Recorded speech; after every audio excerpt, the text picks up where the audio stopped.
E o senhor foi Arena ou MDB? Eu não fui. Quem foi o Partido Republicano, que optou para apoiar o governo da Revolução, o PR, né?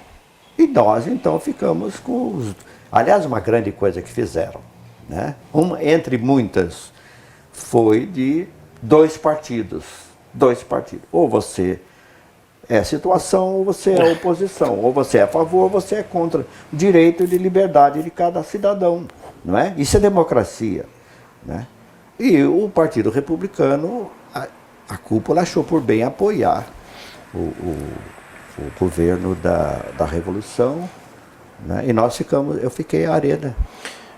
Seu Gilmar, o senhor completou 80 anos em janeiro, né? 5 de janeiro de 1935. Nesses últimos tempos aí, o senhor foi homenageado pelo Ofícios de Jacareí, que foi aquela websérie, né? Do pessoal. Homenageado agora com o título de cidadão jacareiense. Bondade também. Dos amigos. Homenageado no dia no dia do vereador. Foi uma surpresa também para mim. E do título de cidadão. Como é que o senhor vê essas homenagens agora para o senhor, completando 80 anos? Como é que o senhor analisa essa passagem do tempo da sua vida? Olha, é difícil de falar e não é bom falar de si próprio, mas eu acho que a vida é assim, aquilo que se planta, aquilo que se colhe. De uma maneira geral, né, as pessoas. E eu acho que... Como é que eu não posso fazer esse julgamento? Mas os amigos que estão fazendo, vamos usar essa expressão, esse julgamento, naturalmente fundamentado em alguma coisa. E isso para mim é de uma imensa alegria, de uma imensa satisfação, gratificante, porque, sobretudo, olha que coisa muito boa, você servir até certo ponto de uma figura de... É difícil falar de si próprio, mas de exemplo, não é? Como cidadão, e principalmente para a família. É um legado que eu acho que eu estou deixando para os meus filhos e para os meus netos. De uma forma também, é uma forma de homenagear seu pai, sua mãe também. Evidentemente, a razão de eu estar nessa situação, não tem dúvida que é do meu pai, da minha mãe, da formação que eu tive, da criação que eu tive, né? E é um legado que eu, modestamente, né? Mas é um legado que eu deixo principalmente para os meus netos, os meus filhos também, para a família e para os amigos. E o senhor é uma pessoa... Isso é coisa dos amigos, né? Sempre. O senhor é uma pessoa muito saudosista? Sou. Mas eu acho que isso é inerente ao tempo, viu, Rodrigo? Eu não gosto da palavra velho.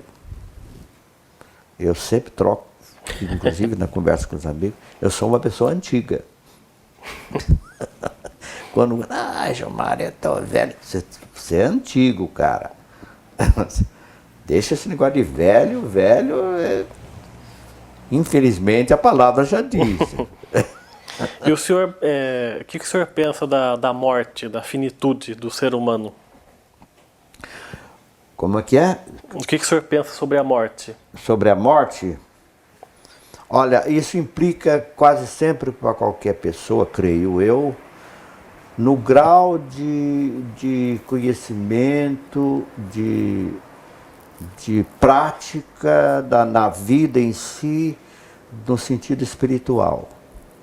É muito importante isso, mas no sentido espiritual. O senhor é religioso? Eu vejo a morte como uma passagem. Isso é muito delicado, porque as opiniões são várias, né? Eu nasci não fui eu, mas me honro disso. Fui batizado e crismado na Catedral de Nossa Senhora da Piedade, em Lorena. Aos 7 anos, uma criatura, um casal fantástico, eu tinha 7 anos, ia na casa da mamãe e pedia para minha mamãe: posso levar as crianças na igreja? Eles eram evangélicos. E eu fiquei dos 7 aos 49, praticamente os 50 anos, na igreja evangélica. Fui criado na igreja evangélica. Isso é importantíssimo. A formação nesse aspecto religioso ou espiritual, não é importantíssimo. Formar o caráter, formar, enfim, a moral da pessoa. Né? E a minha mãe era uma criatura na igreja, ali, levando a gente. Então, até os 49 anos, eu fui presbítero da igreja evangélica, fui diácono, fui líder de mocidade a nível estadual, né, quando moço. Tinha uma vida muito ativa dentro da igreja. E isso é importantíssimo, porque se você segue a sua religião, e seja ela qual for, viu, Rodrigo?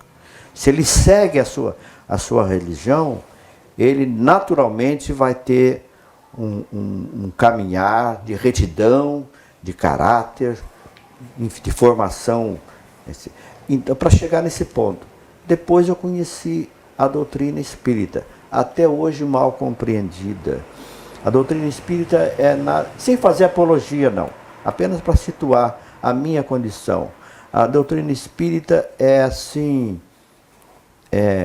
eu costumo dizer nas minhas palestrazinhas que eu faço por aí, é a doutrina de Jesus, é o Evangelho, é a doutrina de Jesus passado a limpo.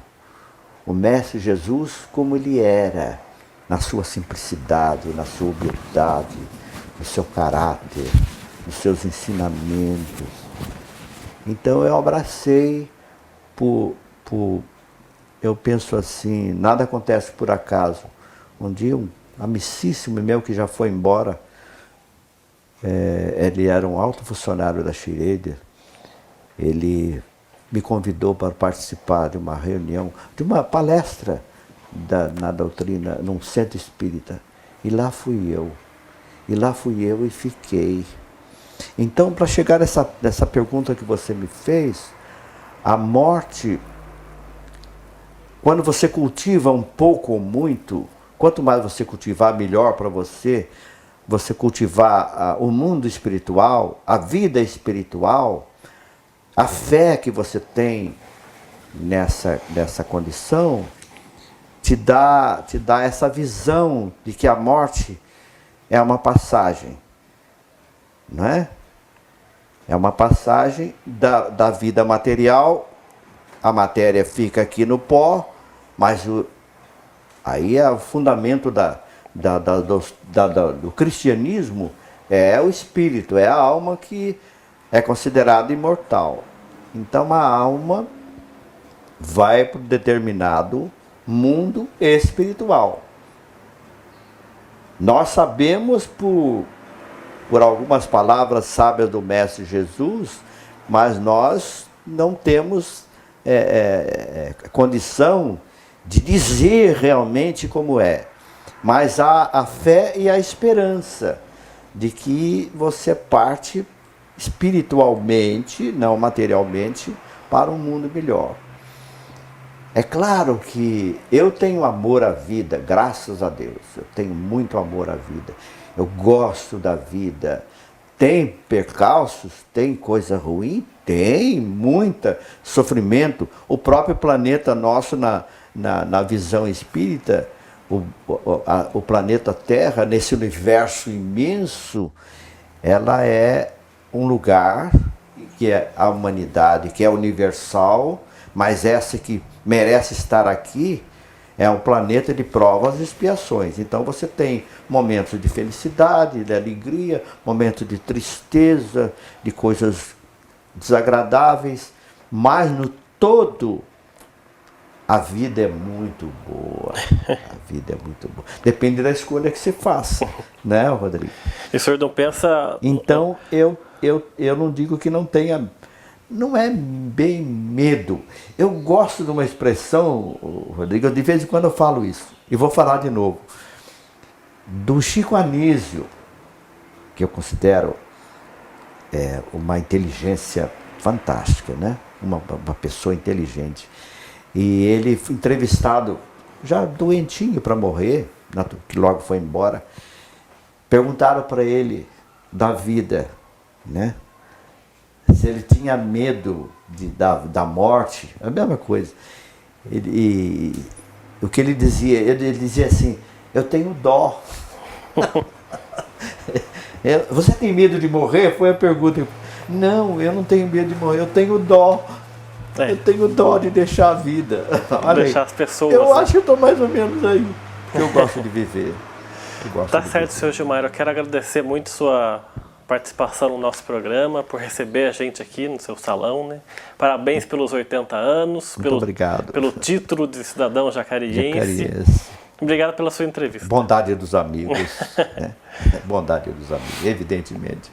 Eu é que agradeço essa deferência que estão fazendo comigo num coroamento de uma fase de vida já no... Eu não gosto dessa palavra, mas é mais ou menos no crepúsculo, né?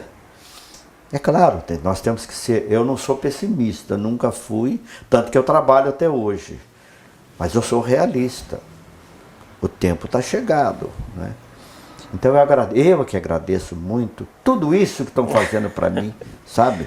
Nessa expressão bem simples, tudo isso que estão fazendo para mim, eu só tenho que abrir meu coração, agradecer muito e muito, muito. Obrigado. Muito obrigado. Obrigado. Eu que agradeço. O programa Gente em Destaque fica por aqui. A gente volta numa próxima oportunidade. Até lá. A gente não tem como dizer que o teatro